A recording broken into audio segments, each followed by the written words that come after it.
The restaurant fell silent when the plate shattered. Wanjiku Mwangi stood frozen, her hands trembling as food slid across the polished floor. The customer's voice cut through the air, sharp, humiliating, while the manager ordered her to apologize. No one noticed the way she instinctively shielded her stomach. No one except the man at the VIP table. John Mena rose slowly to his feet. The city's most powerful CEO stared at the pregnant waitress in disbelief. The woman he had divorced, erased from his life, now stood bowed before strangers wearing a uniform instead of his name. Their eyes met for a single devastating second, and in that moment, John realized something far worse than loss. She had survived him. Before we continue, where are you watching from and what time is it there right now? If stories of justice, healing, and second chances speak to you, don't forget to subscribe and stay with us. Wanjiku Mwangi woke before dawn as she always did. The single room she rented on the edge of Nairobi was still dark, the air cool and heavy with the smell of last night's rain. She lay still for a moment, one hand resting instinctively on her belly, waiting for the familiar flutter that reassured her. Everything was still all right. When it came faint but steady, she exhaled slowly and sat up. There was no mirror in the room. Only a cracked piece of glass leaned against the wall, but she avoided looking at her reflection anyway. It was easier not to see how tired she had become. Easier not to notice the hollowness in her cheeks, the way her uniform no longer fit the way it once had. She moved quietly, changing into the black and white waitress outfit she had folded neatly the night before. The shirt was one size too large, chosen deliberately. It helped hide the curve of her stomach, at least from people who weren't looking too closely. Most people never were. Outside, the city was already stirring. Matatus roared past, vendors called out prices, and the smell of frying mandazi drifted through the streets. Nairobi never paused for anyone's grief. It demanded movement, survival, endurance. On the walk to work, Wanjiku stopped briefly at a roadside kiosk and bought a cup of weak tea. It was all she could afford. She drank it slowly, knowing it would have to carry her through most of the day. The baby kicked again, stronger this time, as if reminding her not to forget herself. "I know," she murmured softly. "I'm trying." The restaurant where she worked sat in the heart of the city, polished glass and soft lighting designed to make wealth feel effortless. By the time she arrived, the other staff were already gathering near the back entrance. Laughter floated through the air, light, careless. Wanjiku smiled politely when greeted, but did not linger. She had learned that friendliness could turn dangerous without warning. Esther Adebayo, the floor manager, stood near the schedule board with her arms crossed. Her eyes flicked toward Wanjiku's stomach for just a second too long. "You're late," Esther said flatly. "I'm not," Wanjiku replied calmly, pointing to the clock on the wall. "I'm 5 minutes early." Esther's lips tightened.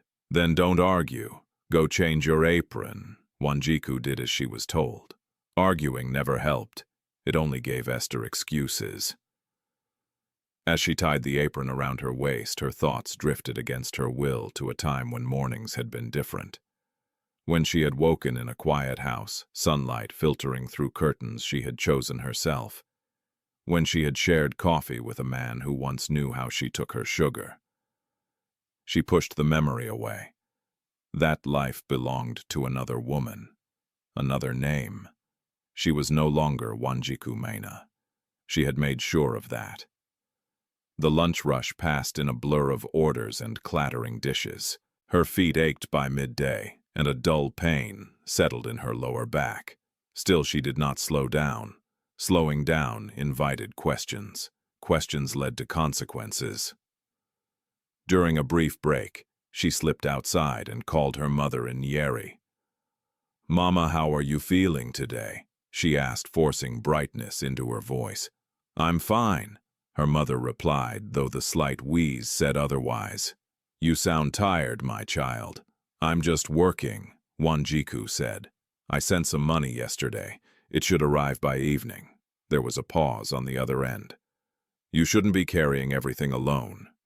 Wanjiku closed her eyes. I'm not, she lied gently. I'll come visit soon. She ended the call before her voice could break.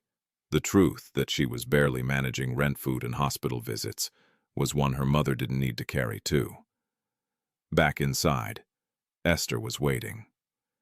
Tonight you'll be on the VIP section, she said, flipping through the reservation book.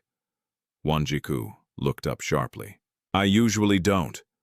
Are you refusing? Esther asked, raising an eyebrow. No, Wanjiku said quickly. I'm just surprised. Don't be, Esther replied. They tip well, if you don't mess it up. Wanjiku nodded, though a tightness formed in her chest. The VIP section was unforgiving. Wealth magnified entitlement. Mistakes were not tolerated, especially from someone like her. As the afternoon stretched on, the restaurant transformed. Candles were lit, glassware polished again and again, and the air filled with low music and expensive perfume. Wanjiku adjusted her uniform one last time, smoothing the fabric over her stomach, hoping it would be enough. She told herself to focus. Just another shift. Just another night. But fate had already stepped into the room. When the first guests arrived, she kept her eyes down, moving between tables with practiced precision. Then she heard a familiar voice, deep, controlled, unmistakably calm, laughing softly near the VIP area. Her heart skipped. No, it couldn't be. She did not look up. She refused to look up. But when she reached the edge of the section and saw him standing there, taller than she remembered, dressed in a tailored suit that spoke of power and certainty, the past rushed back with brutal clarity. John Mina. For a split second, the room tilted. Wanjiku steadied herself against the service station, breathing through the surge of memory. She told herself he was just another customer, another man with money and influence. Nothing more. She walked toward the table. John saw her then. The recognition hit him like a blow he hadn't braced for. His expression changed, not dramatically, but enough for her to notice. Enough for her to know. Their eyes met. There was no anger in his, no triumph, only shock, and something else she refused to name. She broke the gaze first. Good evening, she said evenly, placing menus on the table. My name is Wanjiku. I'll be serving you tonight. Her voice did not shake. She was proud of that. John did not respond immediately. He simply stood there, staring at the woman he had once known in ways no one else ever had. The woman he had let go without a fight. The woman standing before him, now pregnant, working, surviving. Esther's voice cut in sharply from behind. Is there a problem here? Wanjiku straightened. No, madam. John finally spoke. No. He echoed quietly. There's no problem, but both of them knew that was a lie. As Wanjiku turned away to fetch drinks, she felt his gaze follow her, heavy and inescapable. Her hand trembled slightly as she reached for a tray. She told herself she didn't care. She told herself she had already lost everything that mattered.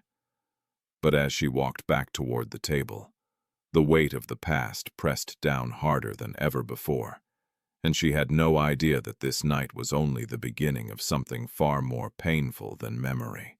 The first glass slipped from Wanjiku's fingers before she even realized her hand was shaking. It didn't shatter, only tipped, spilling cold water across the tray. She froze for half a breath, then quickly corrected it, wiping the rim with a cloth before anyone noticed, or so she hoped. At the VIP table, conversation had slowed. John Mena sat among three business partners, men accustomed to being listened to, men who rarely noticed the people serving them. Rarely, but not tonight. John noticed everything.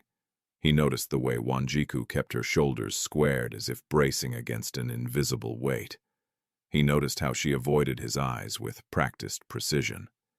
And he noticed the slight pause in her steps whenever she turned the way one hand hovered near her abdomen before dropping back to her side. She was pregnant.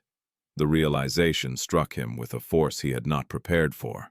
His chest tightened, and for the first time in years, John Mena, CEO, negotiator, strategist, lost the thread of a conversation. So the Eastland's expansion should finalize by Q3, one of the men was saying. John nodded automatically, though he hadn't heard a word. Wanjiku placed the drinks on the table, her movements efficient, restrained. She did not look at John. She did not look at anyone. To the others, she was simply another waitress doing her job. But one of the guests, a broad-shouldered man with a gold watch and an air of easy arrogance, leaned back in his chair. "Careful," he said loudly, glancing at the damp tray. "This place hires people who can't even carry water properly." Wanjiku stiffened. "I apologize, sir," she said evenly. "It won't happen again." The man chuckled. "That's what they all say." John's jaw tightened. Esther Adebayo appeared almost instantly, as if summoned by tension. "Is there a problem here?" she asked, her eyes flicking between the guest and Wanjiku. "No problem," the man replied. "Just a little clumsy. Maybe she's not used to this kind of place." A ripple of quiet laughter followed. Wanjiku lowered her head. Not in submission, but in containment. She had learned long ago that dignity sometimes meant absorbing humiliation without reaction. Esther turned to her sharply. "Go get the wine, and be quick." "Yes, Madam," Wanjiku replied. As she turned away, the man added, "And maybe next time smile. You're in hospitality after all." Her fingers tightened around the tray, but she did not respond. John pushed his chair back slightly. "That won't be necessary," he said. The table went still. The man frowned. "Excuse me." John met his gaze calmly. "She's doing her job. If there's an issue with the service, speak to management. There's no need for commentary." The tone was measured, controlled, but it carried weight, the kind that did not invite argument. Esther's smile faltered. "Of course, Mr. Mena. We value professionalism here." Wanjiku paused only long enough to register the shift in the room. Then she continued toward the bar, her heart pounding. She did not feel grateful. She felt exposed. Behind her, John sat back down, though his hands were clenched beneath the table. He hadn't planned to speak. He hadn't planned anything at all. But watching her stand there, pregnant and alone, absorbing cruelty, meant for sport, it had ignited something raw and unfamiliar in him. Guilt, anger, and a question he couldn't silence. How had it come to this? At the bar, Wanjiku poured the wine, carefully counting each breath. She reminded herself that she had survived worse than words, worse than looks, worse than this man, this place, this moment. She had survived him. Still, when she returned to the table, the tension had not eased. The same guest eyed her again as she set down the glasses. "You sure you're okay?" he asked, feigning concern. "You look tired." "I'm fine," Wanjiku replied. Esther cleared her throat.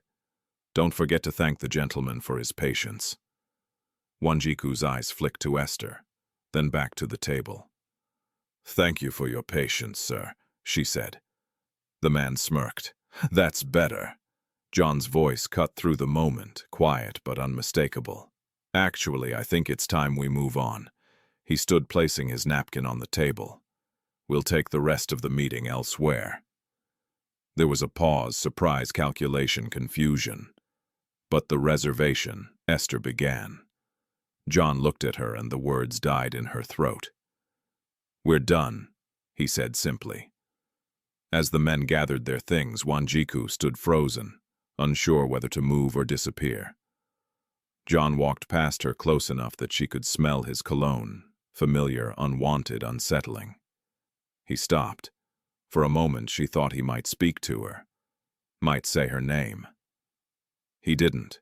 "Take care of yourself," he said quietly, without looking at her. Then he was gone. The doors closed behind the group, leaving the restaurant humming with whispers. Esther rounded on Wanjiku immediately. "What was that?" she hissed. "Do you know how much money that table represents?"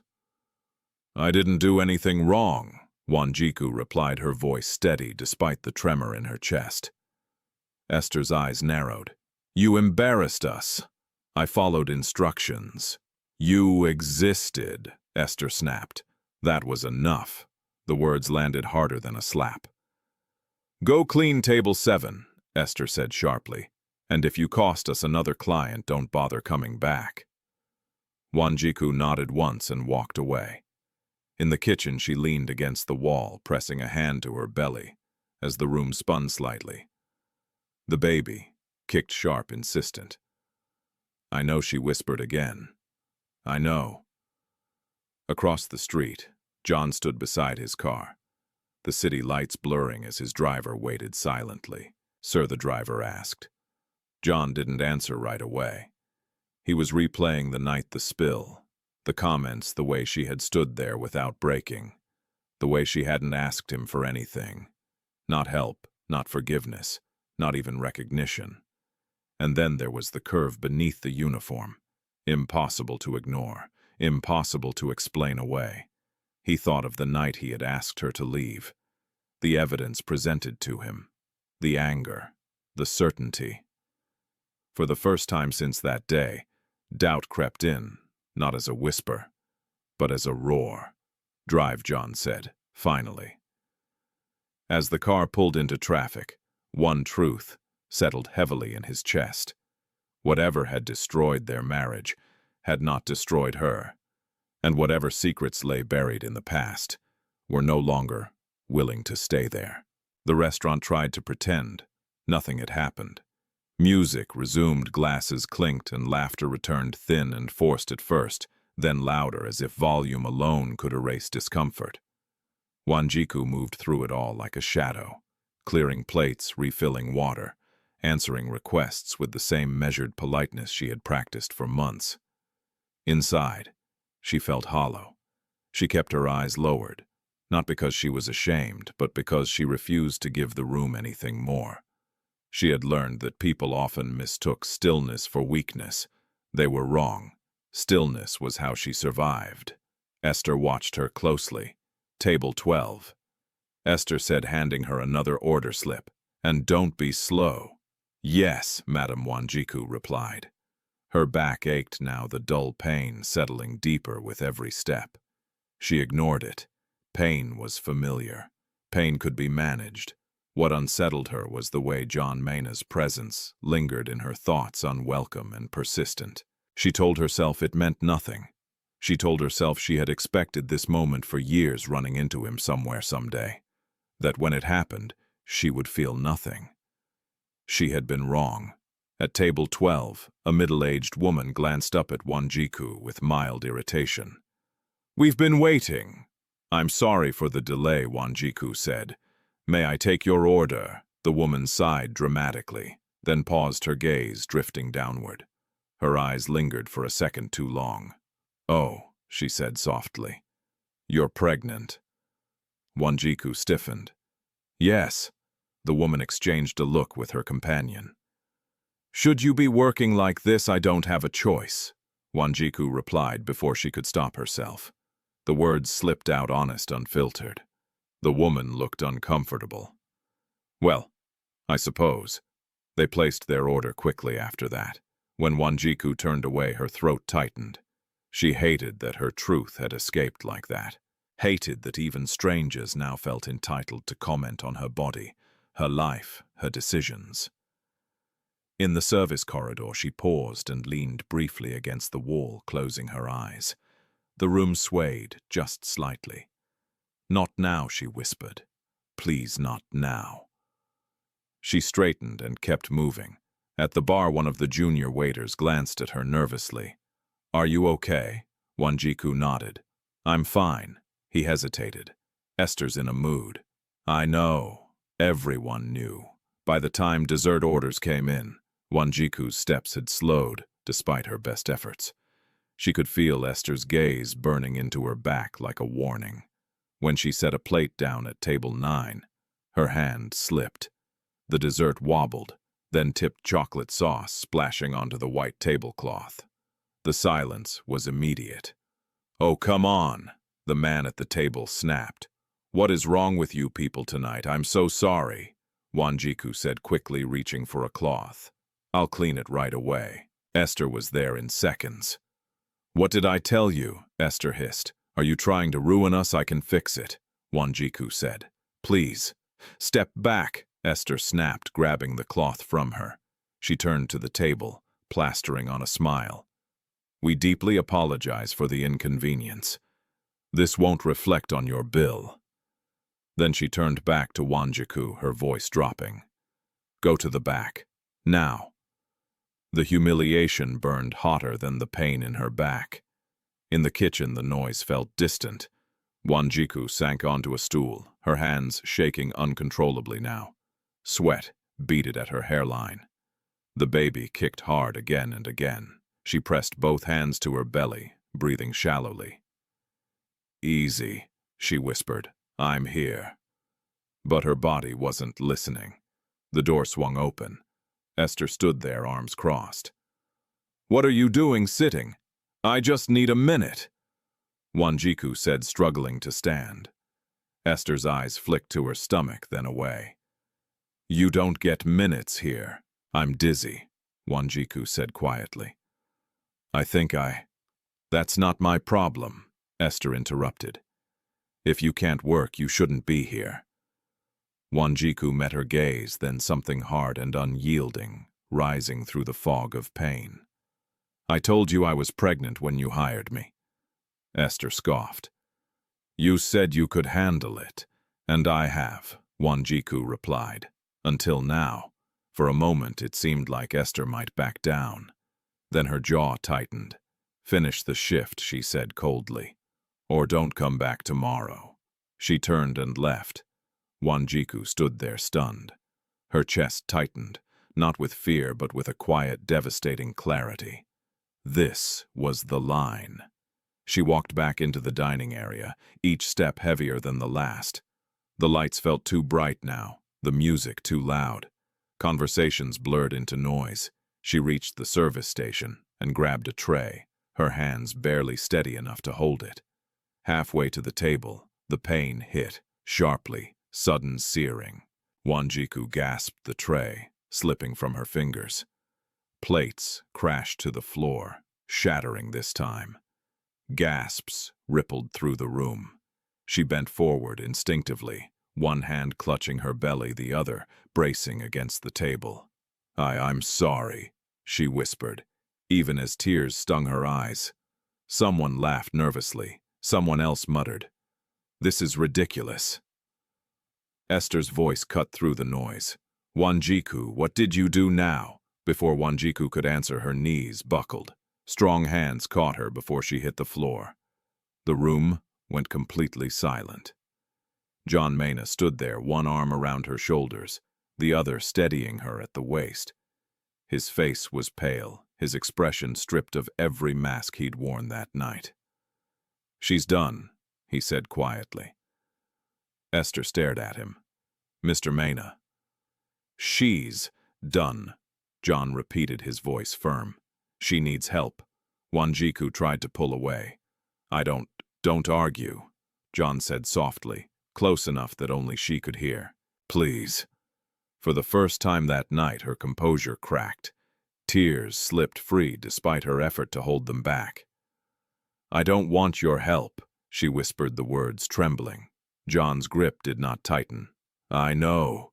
He looked up, his gaze sweeping the room, customers, frozen mid-bite staff staring wide-eyed. If anyone has a problem, he said calmly, you can take it up with me. No one spoke. John turned back to Wanjiku. Can you stand? She nodded faintly. He helped her upright, careful, respectful, as if afraid of hurting her further. Together they moved toward the exit, the restaurant parting around them in stunned silence. Outside, the cool night air hit Wanjiku's face, and she inhaled sharply as if surfacing from underwater. She pulled her arm free then. I didn't ask for this, she said, her voice shaking. I didn't ask you to come back into my life. John nodded. I know. You don't get to decide when I'm worth noticing. She continued, anger. cutting through the pain. Not now, not ever. He met her gaze, and for the first time since they'd divorced, there was no defense in his eyes. "You're right," he said quietly. "I don't." She turned away from him, stepping into the darkness of the street on her own. John watched her go, the weight of the night settling heavily in his chest. He had intervened, but it was already clear this was not a rescue. It was a reckoning. John Mena did not sleep that night. The city outside his penthouse glowed as it always did, alive, impatient, indifferent, but inside everything felt stalled. He stood at the window, long after midnight, jacket draped over the back of a chair, replaying the evening with ruthless clarity. The shattered plates, the way Wanjiku had folded inward when the pain hit, the look in her eyes when she told him he didn't get to decide when she was worth noticing. She was right. John ran a hand through his hair and turned away from the glass. He had built an empire on decisiveness, on moving faster than hesitation, sharper than doubt. But this was different. This was not a deal to close or a rival to outmaneuver. This was the consequence of a choice he had made years ago and never questioned, until now. He sat at his desk and opened his laptop, not the company dashboard, not financial reports. He pulled up an old forgotten folder labeled Personal, a place he hadn't touched since the divorce. There it was. The email thread, the security report, the evidence that had convinced him Wanjiku had betrayed him. At the time, it had all seemed airtight. Now it felt thin. John picked up his phone and made a call. "Samuel," he said when the line connected. "It's John." There was a pause. Then a careful reply. "I didn't think you'd ever call me again." "I should have," John said. "I need you to look into something." Quietly. Another pause. "Why now?" John closed his eyes. "Because I was wrong." By morning, Nairobi's traffic had already swallowed the streets when John arrived at the office. The boardroom buzzed with routine urgency assistants moving briskly, screens lighting up with projections, executives discussing timelines. Daniel Kofi Mensah was already there, seated comfortably at the far end of the table. "John," Daniel said with a warm smile. "You look tired. Long night." John replied evenly, taking his seat. Daniel leaned back. "That happens when you let emotions interfere with business." The words landed with deliberate precision. John studied him carefully. Daniel had always been like this, smooth, persuasive, impeccably calm. A man who never raised his voice, never left fingerprints. "How is the Nairobi housing project coming along?" Daniel continued. "I hear there were distractions last night." John met his gaze. "Everything that matters is moving forward." Daniel smiled faintly. "Good. Investors like stability." After the meeting, John retreated to his office. He stared at the city below, then turned as his assistant knocked.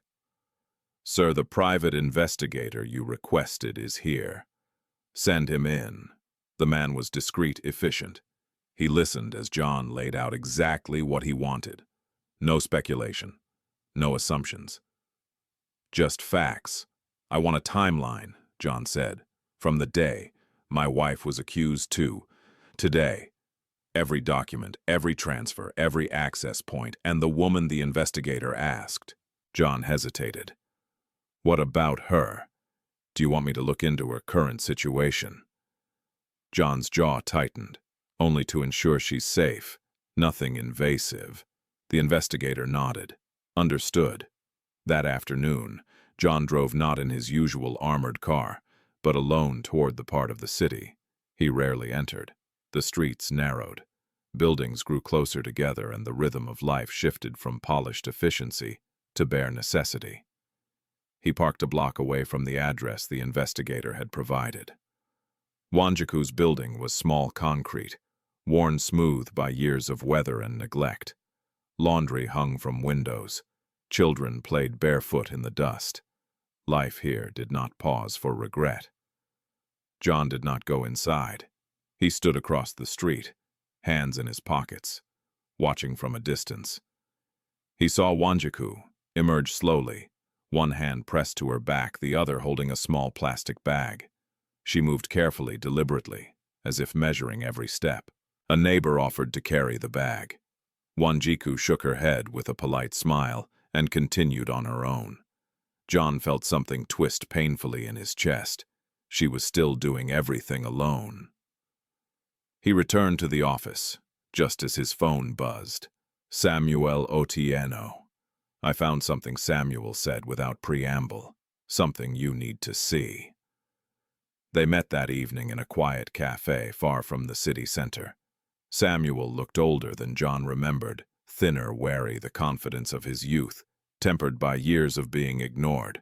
You fired me because of this, Samuel said, sliding a tablet across the table.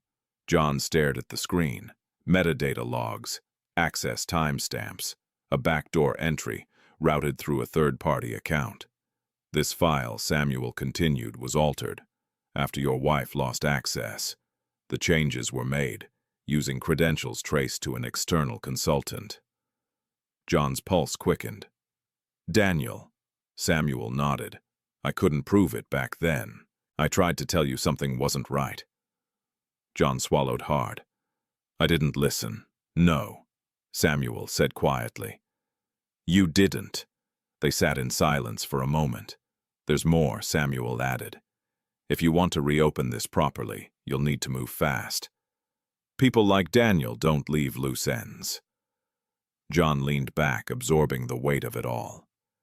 Meanwhile, Wanjiku sat on the edge of her narrow bed, staring at the ceiling. The pain had eased slightly, but exhaustion clung to her bones. She had not returned to the restaurant. She already knew what Esther would say. Her phone buzzed. An unknown number. She ignored it. It buzzed again. She answered reluctantly. Hello, Wanjiku, a familiar voice said gently. It's John. Her grip tightened around the phone. What do you want to make sure you're all right? I don't need you to check on me, she replied sharply. I know, John said. I won't come by. I won't push. I just need you to know I'm looking into what happened. Everything. There was a pause. That doesn't change anything, Wanjiku said. No, John agreed, but it should have been done a long time ago. Silence stretched between them. The baby, John said carefully. If you need, I'll handle it, Wanjiku interrupted. Like I always have. She hung up before he could respond. John stared at the phone long after the call ended. This was not a story of redemption. Not yet. It was a reckoning with truth delayed too long, and a woman who had learned to survive without him. As night fell over, Nairobi once more, two lives moved in parallel, one digging relentlessly toward the past, the other bracing against a future that refused to wait.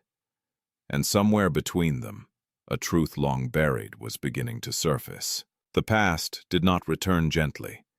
It arrived in fragments, unwelcome, sharp-edged, slipping through the cracks John Mena had sealed years ago. He found them everywhere, in boardroom pauses where certainty used to live, in the quiet between phone calls, in the reflexive way his jaw tightened whenever he heard Wanjiku's name in his head. He had told himself the divorce was clean, necessary, inevitable. Now it felt staged. John closed his office door and pulled the blinds halfway down. On his desk lay a neat stack of printed documents. Samuel Otieno had compiled overnight timestamps, access logs, internal memos. The kind of evidence that only mattered if someone was willing to see it. He was. As he read, the timeline rearranged itself. The week before the accusation. The sudden urgency Daniel Kofi Mensah had introduced. We need to move fast, John. Investors are watching. The leaked file that appeared minutes after Wanjiku's access was revoked.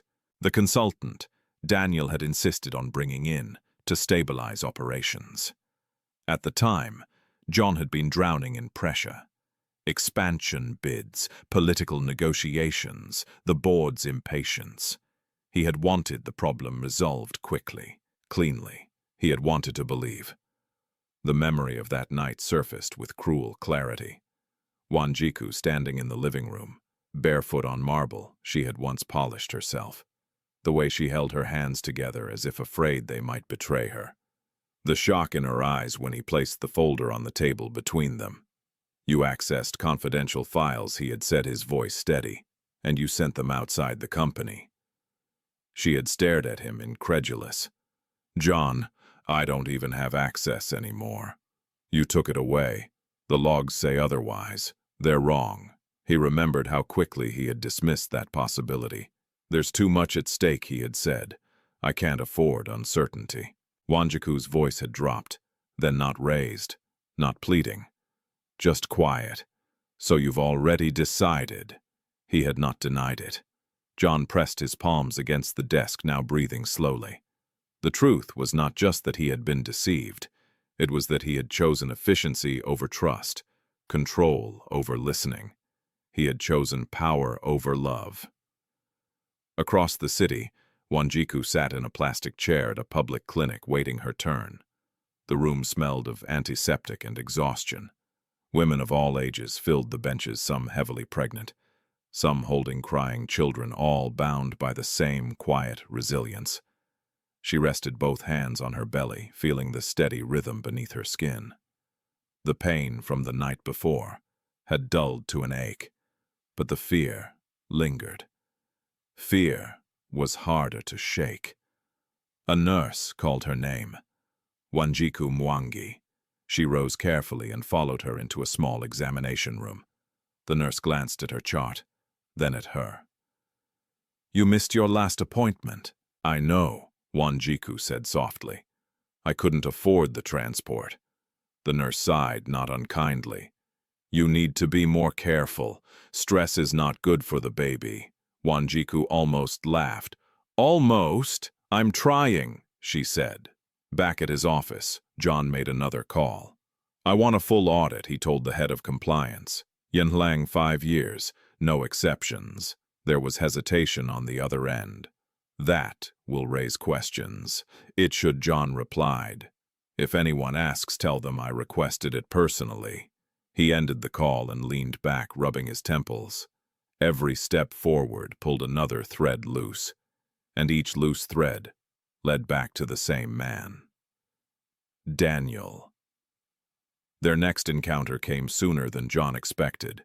Daniel appeared in his office that afternoon, without knocking, his expression easy, his smile practiced. Heard you ordered an audit, Daniel said lightly. That's unexpected. John did not invite him to sit. Transparency is good for the company. Daniel chuckled. Of course. Just don't let the past distract you from the future. The words were casual, but John caught the warning beneath them. Speaking of the past, John said evenly, do you remember the consultant you brought in during the divorce proceedings? Daniel's smile did not falter. Vaguely. He used your credentials, John continued, to alter internal files. A flicker, brief, almost imperceptible, crossed Daniel's eyes. That's a serious accusation, he said. It's a fact, John replied. One I intend to follow to its end. Silence stretched between them. Be careful, Daniel said finally. Some things are better left settled. John met his gaze. Not this. Daniel studied him for a long moment, then nodded once. As you wish. When he left the room, felt colder. That evening, John drove again, this time to Nyeri. He had not told Wanjiku he was coming. He did not intend to see her. But he needed to understand the life she had returned to, the roots he had severed so easily. Her mother's house was modest, surrounded by tea bushes and red earth. John parked at a distance, watching as an older woman stepped outside, leaning on a walking stick. She paused, catching her breath, then resumed sweeping the small yard. John's chest tightened. This was who Wanjiku had been supporting, quietly, without complaint. He left an envelope with the local clinic. No name, no explanation. Just enough to cover treatment and transport. It was the only help he allowed himself to give, without crossing the line she had drawn. Back in Nairobi, Wanjiku returned home to find a missed call notification. John Mina. She stared at the screen, then set the phone down. She would not chase closure.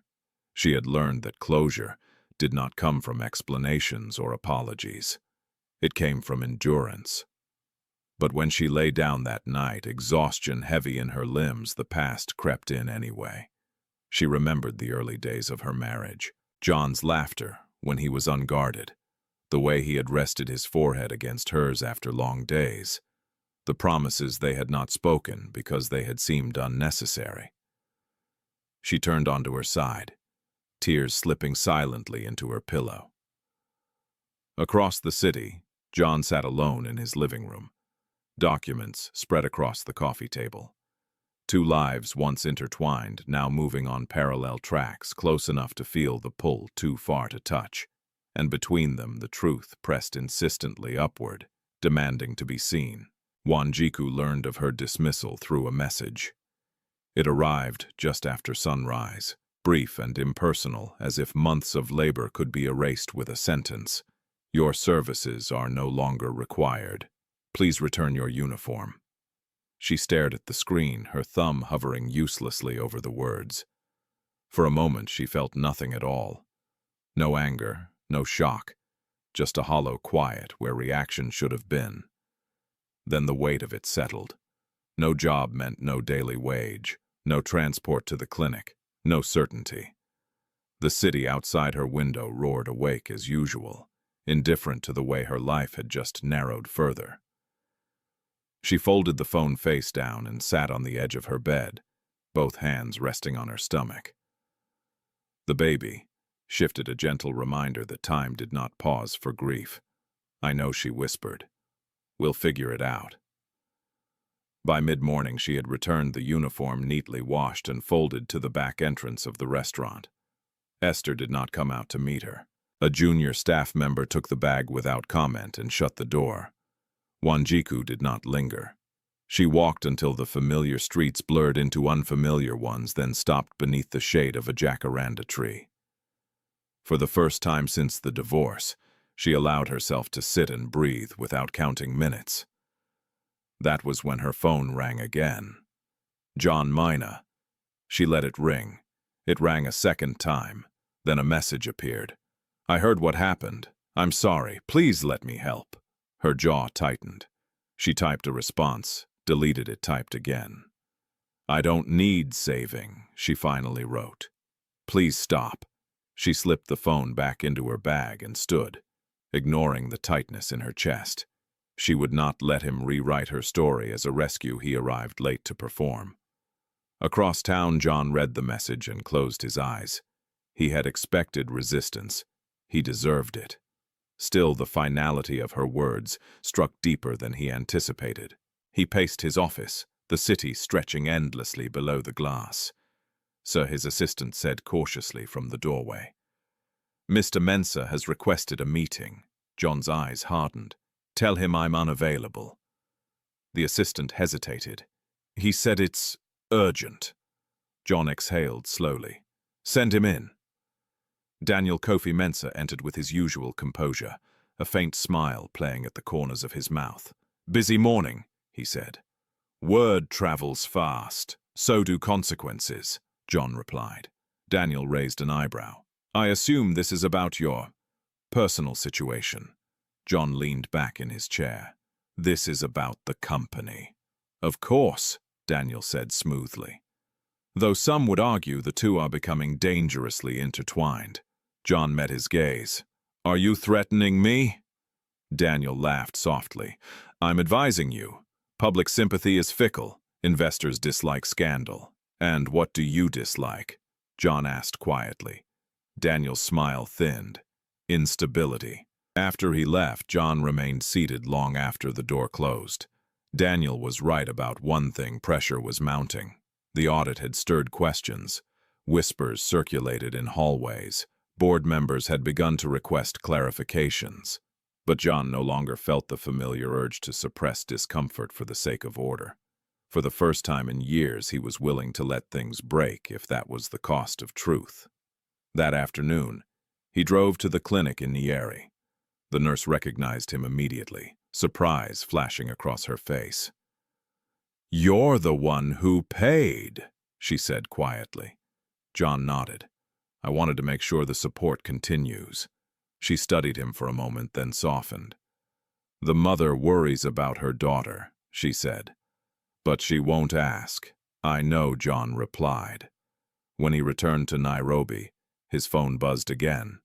This time it was Samuel Otieno. "They're moving," Samuel said without greeting. "Files disappearing. Accounts being cleaned." "How much time do we have?" John asked. "Not much." John glanced at the city skyline, then at the phone in his hand. "Keep everything backed up, off-site." "I already am," Samuel replied. "But John, if this goes public, it will get ugly." John's voice was steady. "It already is." Meanwhile, Wanjiku spent the day moving from one possibility to another. Cafes asking for work, small shops offering little more than sympathy. By late afternoon, her feet ached and the familiar pain in her back returned with insistence. She found herself outside a church she had not entered in years. The doors were open. Inside, the space was quiet, cool. She slipped into a back pew and sat, her shoulders sagging. She did not pray for miracles. She prayed for strength. When she stepped back outside, her phone buzzed again. This time a message from an unknown number. "This is Mercy Otieno, Samuel's sister. He asked me to reach out. If you need work temporary light duties, I can help." Wanjiku stared at the message, then closed her eyes. "Yes," she typed back. "Thank you." That evening, John stood on his balcony as the sun dipped below the horizon, Nairobi bathed in golden shadow. He thought of Wanjiku, walking the city alone, refusing his help, carving survival from uncertainty. He thought of the woman he had once loved and the woman she had become without him. His phone buzzed. "Please stop calling her," the message read. "She needs space." "Samuel," John replied simply. "I understand." He set the phone down and looked out at the city once more. He could not undo the past. He could not demand forgiveness, and he could not force healing where trust had been broken. But he could do one thing. He could tell the truth, no matter what it cost him, and somewhere beneath the weight of loss and pride, he hoped that one day Wanjiku would see that this time he was not choosing power over her. He was choosing responsibility. The video appeared online just after noon. At first it was shared quietly, forwarded through private messages, tucked into group chats where outrage fermented, before spilling into public view. By evening it was everywhere. A shaky phone recording, a restaurant dining room, a pregnant waitress losing her balance, plates crashing, a manager's voice sharp with accusation. Laughter in the background. The caption was short and cruel. "When sympathy hires go wrong." Wanjiku learned about it from a stranger. She was sitting on the edge of Mercy Otieno's small spare bed, easing her swollen feet out of borrowed shoes when Mercy's phone buzzed. Mercy glanced at the screen, then at Wanjiku, her expression changing. "What?" Wanjiku asked. Mercy hesitated. "It's you." She handed over the phone. Wanjiku watched in silence. She watched herself bend, apologize, nearly collapse. She watched the comments scroll past, some mocking, some judgmental, a few defending her but drowned out by noise. She did not cry. She handed the phone back and lay down staring at the ceiling. The baby shifted uneasy. "It's just a video," Mercy said softly. "People forget." Wanjiku nodded, though she knew better. People forgot. Humanity, not spectacle. Across the city, John Mena saw the video from a board member's message. "We need to talk. This is becoming a liability." John closed his office door and watched the clip all the way through, his face unreadable. When it ended, he replayed it once more, slower this time. He saw what the internet did, not the way Wanjiku instinctively protected her stomach. The moment the pain overtook composure, the absence of anyone stepping in until it was almost too late. His phone rang. John, the board chair, said, without preamble, "This is spiraling. She's not an employee." John replied calmly, "And this isn't company conduct. Its perception, the chair snapped. Your name is attached. Investors are nervous. John looked out the window at the city. Then let them be nervous. A pause. Are you planning to respond publicly? Yes, John said, but not the way you expect. He ended the call before arguments could follow. By the time evening fell, the restaurant released a statement. We regret the incident and have taken appropriate internal action. The individual involved is no longer employed with us. We remain committed to excellence. No apology. No acknowledgement of wrongdoing. The comments doubled. Wanjiku turned off her phone. She tried to sleep, but her body refused. The ache in her lower abdomen returned sharper, now persistent. She sat up, breathing carefully, counting seconds the way the nurse had taught her. Mercy woke to the sound. Is it time? I don't know, Wanjiku whispered. It hurts. They waited. The pain ebbed, then surged again. We should go, Mercy said, already reaching for her keys. Outside, the night air was heavy, the city restless. They hailed a matatu, then another, until finally a car stopped. The ride was long, each bump sending a jolt through Wanjiku's body. She clenched her jaw, refusing to scream. At the hospital, the waiting room was crowded, fluorescent lights buzzing overhead. A nurse glanced at her chart and sighed. We're full, she said. You'll have to wait. I'm in pain, Wanjiku said, her voice strained. So is everyone, the nurse replied, already turning away. Mercy argued. Voices rose. Time stretched. Wanjiku's vision blurred. John arrived without sirens.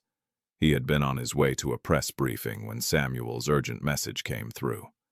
He turned the car around immediately. He found them in the waiting room. Mercy standing, arms crossed in defiance.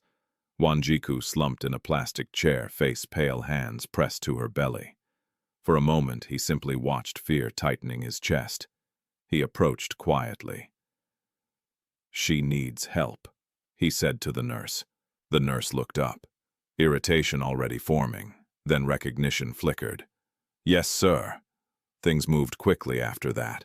Forms signed, a gurney, a curtained room.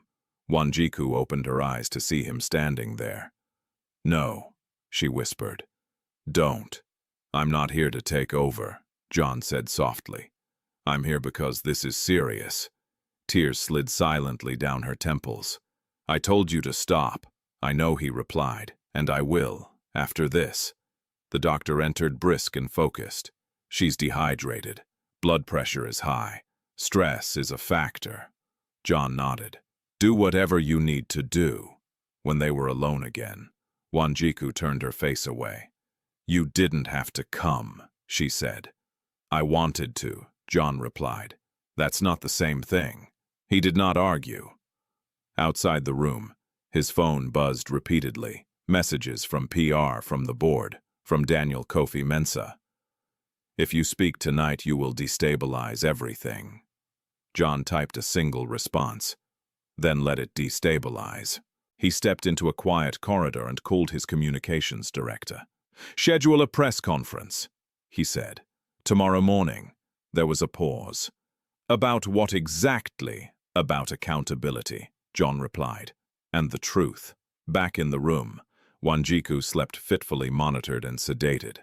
John sat in a chair nearby, hands clasped, watching the steady rise and fall of her chest. He thought of the video looping endlessly online, of the comments reducing her pain to content, of the woman who had refused his help, not out of pride, but because survival had taught her not to rely on anyone. He thought of the child she carried. When morning came, sunlight filtered through the blinds. Wanjiku woke to find the pain eased her body, heavy but stable. John stood as she stirred. You should go, she said immediately. I will, he replied. After I say this, she waited, eyes guarded. I'm going to speak, publicly, John said. Not about us, about what happened, about how people are treated when they have no power. Wanjiku's brow furrowed. Why? Because silence helped create this, he said. And I won't be part of that again. She searched his face, skepticism battling exhaustion. Do what you want, she said finally. Just don't use my pain as your proof. I won't, John promised. He left before she could respond. Outside the city was already buzzing, the story mutating with every retelling. John Mena walked into it willingly, knowing that whatever he said next would change everything. And for the first time since the video surfaced, Wanjiku allowed herself to rest, uncertain of what tomorrow would bring, but no longer entirely alone. Morning broke over Nairobi with a thin, uncertain light. Wanjiku woke to the soft beep of a monitor and the faint hum of the hospital coming alive. Trolleys, rolling voices murmuring a distant baby crying. Her body felt heavy as if she had been pressed into the mattress. When she shifted, a dull ache answered, but the sharp pain from the night before had retreated. She breathed out slowly. The nurse noticed her movement and stepped closer. "You're stable," she said, "but you need rest and fluids." Wanjiku nodded. She had learned not to ask how long rest was supposed to last in a place where beds were borrowed time. Mercy sat dozing in a chair by the wall, head tilted back, arms folded. Wanjiku watched her for a moment, gratitude warming her chest. People showed up in unexpected ways when pride was stripped bare. Her phone buzzed on the bedside table. She didn't have to look to know. John Mena. She turned the screen face down and closed her eyes. Across town, John stood behind a podium in a conference room, flooded with cameras. The room buzzed with anticipation, the kind that came when power was about to speak, and no one knew which direction it would turn. He waited until the murmurs faded. "I won't be making a statement about my private life," John began calmly. "What I'm here to talk about is responsibility." A ripple of surprise passed through the room. He continued, his voice steady. "Last night a video circulated showing a pregnant woman being humiliated while doing her job. The public response focused on spectacle. Very little focused on humanity." A reporter raised a hand. "Is this about your ex-wife?" John met her gaze. "This is about how easily we excuse cruelty when it's aimed at the vulnerable." He did not name Wanjiku. He did not describe her circumstances. He spoke instead about systems, about workplaces that punished weakness, about silence that protected abuse, about how power often waited until it was too late to intervene. When we fail to act, he said, we become complicit. The room was silent. I authorized an independent review into labor practices, linked to my company and our partners, John concluded. And I will personally fund legal and medical support for workers harmed by negligence or exploitation. Questions exploded as he stepped away. He did not answer them. Back at the hospital, Wanjiku woke again to find the TV mounted on the wall, quietly replaying clips from the press conference. She watched without sound, reading John's expression instead. He looked different, not triumphant, not apologetic, tired. The nurse adjusted her drip. "That man," she said, casually nodding at the screen. "He's making trouble." Wanjiku swallowed. Sometimes trouble is overdue. Later that afternoon, a doctor came by with test results. "The baby is fine," she said. "But you need consistent prenatal care.